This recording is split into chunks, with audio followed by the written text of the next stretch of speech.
tumerudi baada ya kuweza kupata burudani, lakini pia tukapata matangazo hapa na pale. Sasa tumerudi kwa ajili ya kuingia katika kile kipengele chetu cha afya, na leo tunaye Dr. Omar Said, ambapo yeye ni afisa uhamasishaji damu salama Zanzibar.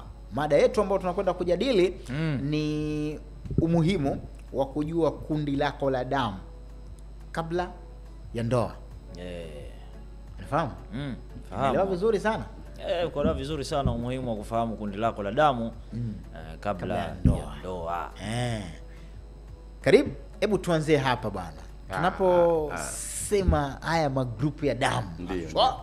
Tunakuwa tunamaanisha kitu gani? Hebu tudadavulie kidogo tuelewe. Tuanzie hapo. Asante sana kwa jeti na asalamu alaykum ndugu msikilizaji. Kwa majina kama nilivyotambulishwa, naitwa Bwana Omar Said Omar, ni afisa uhamasishaji mpango wa taifa damu salama hapa Zanzibar. Taasisi yetu inaitwa mpango wa taifa damu salama. Na maana damu salama kwa maana kwamba salama wakati wote, ikiwa mwilini mwako, ikiwa tumeitoa, ikiwa tunataka tumuingizie mwenzako, ina maana kwamba tunahakikisha kwamba hii damu inakuwa salama. Na wakati mwingine tunaweza kusema kwamba kama ilivyokuwa damu kwenye mwili wa mwanadamu, basi taasisi au mpango wa taifa damu salama ndio muhimili mkubwa wa nchi, kwa sababu tukikosa damu watu wote sijui watagawaje. Kwa hiyo unakuta kwamba taasisi ya mpango wa taifa damu salama ni muhimili mkubwa.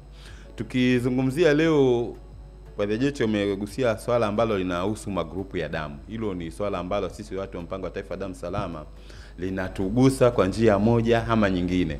Tuhakikishe kwamba tunamfahamu mchangiaji wetu wa damu ana grupu gani, na wakati huo tufahamu mgonjwa wetu tunayempelekea damu ana grupu gani, kwa sababu kuna changamoto mbalimbali zinazotokea.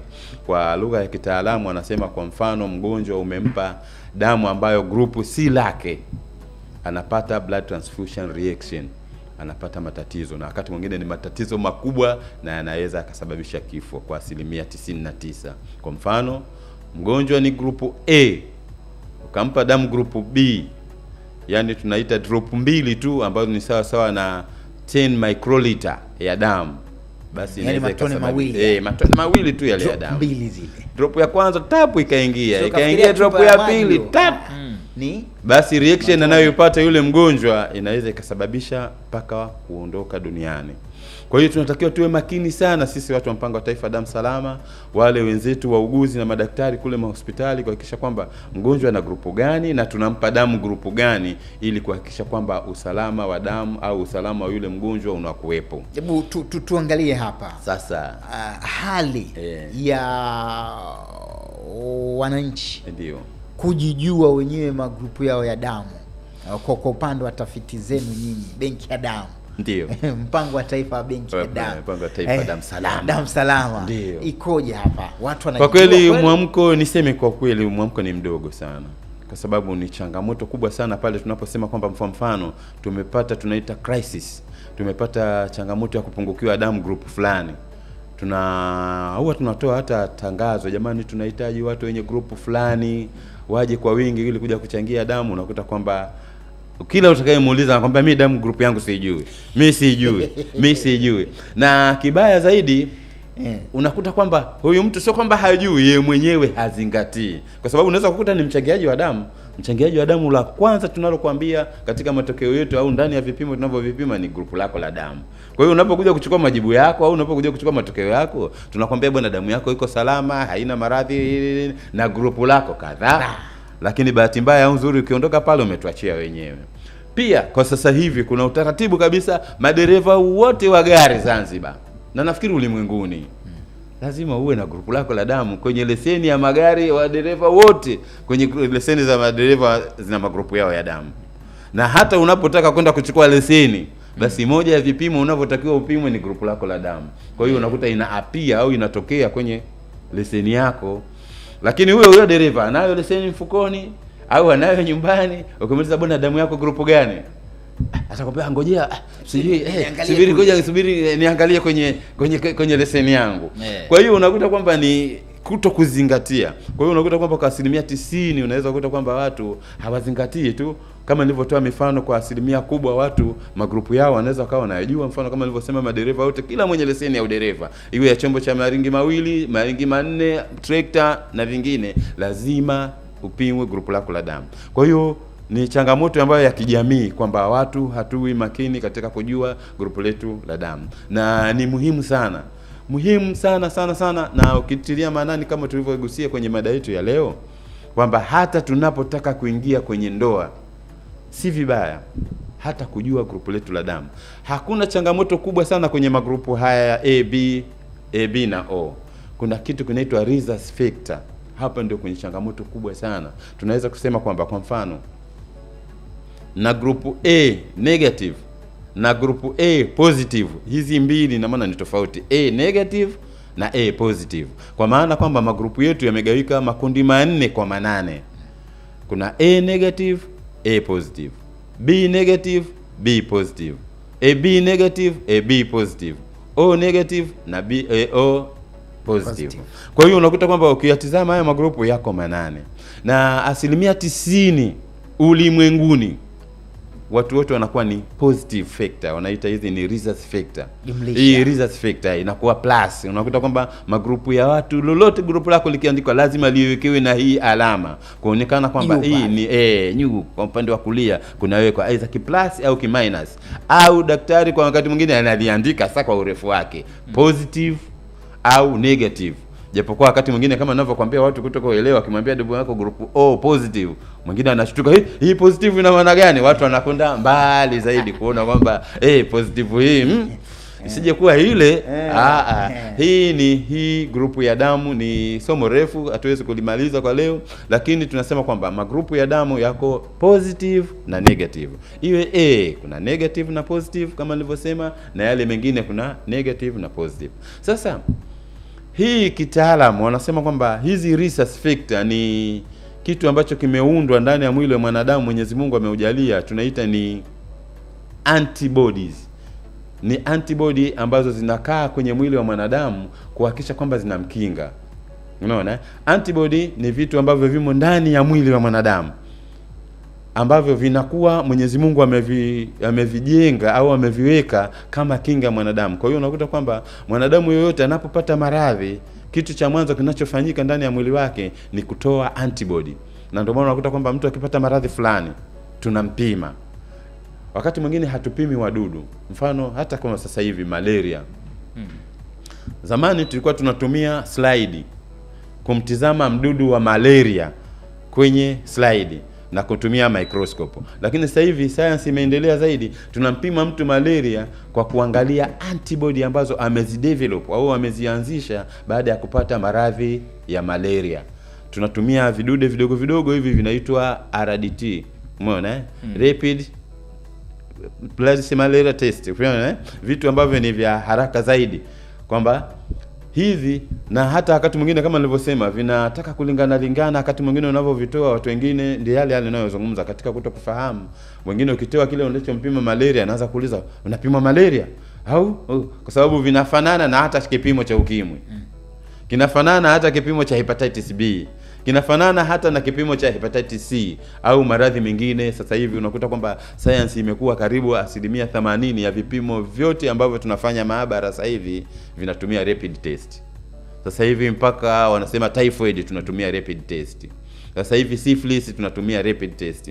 Kwa hiyo tunachokipima katika ile ni ile hali ya mwili wa mwanadamu kudevelop kitu kinachoitwa antibody. Sasa hizi antibody ndizo zinazokuwa ni changamoto ambazo zinakuwemo ndani ya mwili wako, kwamba maradhi yale yakija yani wale wadudu waweze kupambana na ile kinga ya mwili. Sasa tukija kwenye grupu ya damu, na yenyewe inakuja hivyo hivyo kwamba una damu grupu yako positive, ina maana kwamba umedevelop kitu kinaitwa rhesus factor, ina maana wewe ya kwako ni positive. Sasa kwa bahati mbaya au nzuri, ukiwa na negative, ina maana kwamba wewe huna rhesus factor. Kwamba damu yako iko negative. Yaani negative kama kitu hamna. Kama tunavyofahamu ile alama yenyewe isema minus, ina maana hamna. Ushaona? Lakini ikiwa plus, ina maana hicho kitu kipo. Na hata kwenye swala la umeme unakuta linakuja hivyo hivyo. Ina maana ikiwa positive huo waya una umeme. Lakini ule negative unakuta kwamba ni Y ambao hauna umeme. Na hata watu tukaanza kulinganisha hilo na swala zima la ukimwi. Na mzee ana umeme yule. Kwa nini? Kwa sababu ana positive. Sasa tukija kwenye damu, kwenye group, tukisema kwamba damu yako ni group O positive, basi ina maana kwamba hizi rhesus factor unazo. Lakini tukisema damu yako ni group O negative, ina maana hii rhesus factor wewe huna.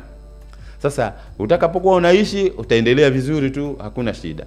Sasa nataka kwenda mbele tuone kwamba mama au mwanamke ambaye ana group negative. Naomba niende polepole hapa ili niweze kufahamika kwamba mama ana group negative, iwe A, iwe B, iwe AB, iwe O. Basi huyu mama ina maana kwamba hana rhesus factor kwenye grupu yake ya damu. Kwa hiyo yuko salama, ataendelea kuishi hivyo wala hakuna shida yoyote. Sasa changamoto itakapokuja, atakapofikia umri wa kuolewa, anataka kuolewa na mume.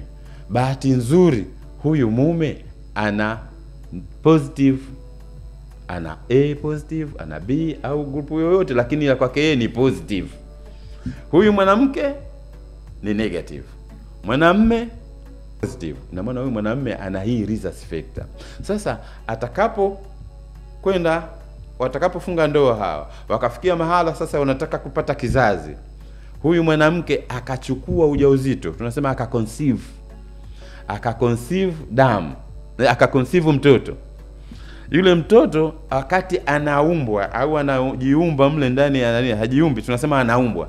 Unaona? Wakati anaumbwa, Mwenyezi Mungu akamjalia huyu mtoto akataka achukue grupu ya baba yake. Grupu ya baba yake ni positive. Umeshanifahamu? Sasa ikiwa positive, ina maana kwamba itapelekea huyu mama damu yake kuitafsiri au kumtafsiri huyu mtoto ndani ya tumbo ni kitu kigeni. Umeona? Kwa sababu yeye ni positive, kwenye huu mji wa huyu mama ni negative. Sasa mtoto aliyekuja ni positive. Ndio yale tuliozungumza sasa kwamba antibodies za huyu mama zitareact kwamba hiki ni kitu kigeni, tena ni kitu adui. Kwa hiyo unaweza kukuta kwamba wanasema inasababisha crisis. Ina maana ile ngoma au wanasema ile mimba lazima itaabort. Migogoro yani itatokea ndani ya mwili wa huyu mama. Ya ujauzito. Mama ni negative, mtoto anayetaka kuja duniani ni positive. Mwili wenyewe automatic unasema hapana, hiki kitu ni kigeni kwenye mji huu. Kwa hiyo lazima kitoke. Kwa hiyo mwili kinafanya kitu ambacho kinaitwa abortion. Ina maana utakuta huyu mama anaharibu mimba. Sasa akisha haribu mimba kwa bahati mbaya, ikiwa ndio mimba ya kwanza, na mwili umesha tafsiri kwamba positive yoyote ndani ya mwili huu ni nini? Ni uadui. Ina maana kwamba kwa huyu mama kwake imekwisha. Hatoweza kuconceive tena mimba ya positive. Anaweza kaendelea kujifungua, anaweza kaendelea kuzaa, lakini mimba yake au mtoto atakayetaka kuzaliwa awe na grupu negative. Lakini sasa kwa hali kama hiyo, labda kumewahi kutokea baadhi ya wanandoa wawili labda kutokezea issues kama hiyo, yani mimba imeharibika kwa sababu sana zimetokea nyingi, japokuwa wakati mwingine kwa miujiza Mwenyezi Mungu wanaweza katokea wawili watatu wakabahatika, lakini 90% rhesus negative mother akiconceive rhesus positive, basi kwa vyovyote hii abortion kwa 99% tunasema kwamba itakuwepo. Mara nyingi changamoto tunakuwa tunaziona kwa upande wa kina mama. Sisi wanaume tunakuwa tunasema wewe umeharibu kwa sababu nimefanya vitu fulani labda kwa ulaji, umerogwa, sasa kwa sasa kwa mume, je, yeye anatakiwa nini kikubwa aweze kufahamu? Kwa sababu umeanza kutueleza hapo kwamba positive ikishaingia kwenye mwili wa mwanamke sasa wa negative kidogo kunakuwa kuna changamoto na sintofahamu ndani ya mwili. Kwa upande wa mume anatakiwa aweze kufahamu vipi hilo jambo? Ni kwa 99% kama ni 100 kwa mwanamume kunakuwa hakuna shida. Wewe kuwa na negative yako, kuwa na positive yako hakuna shida. Kwa mwanamke, kwa maana hili swala kwa 100% akina mama au wasichana wetu, wake zetu, mama zetu, dada zetu, tunapokuwa tunaelekea utu uzimani, hususan tunapotaka kufunga ndoa, si vibaya, ni vizuri, ni ushauri tu, sisemi sheria, ni vizuri tukacheki magrupu yetu ya damu. Tusiende tu kucheki ukimwi, tunakimbilia kucheki ukimwi. Mimi huwa wanapokuja clients wangu huwa nawaambia, jamani, tumekimbilia sana kucheki huu ukimwi. Ukimwi una sababu, ukimwi lazima huo umeupata, na 99% ukimwi ukiupata basi vyovyote vile wewe mwenyewe utakuwa umejua wapi uliteleza mpaka ukaupata huo ugonjwa. Japokuwa inawezekana ikatokea bahati mbaya usifahamu. Lakini tunasema kwamba ukimwi au virusi vya ukimwi kuvipata kwake lazima uambukizwe. Huwezi katokea tu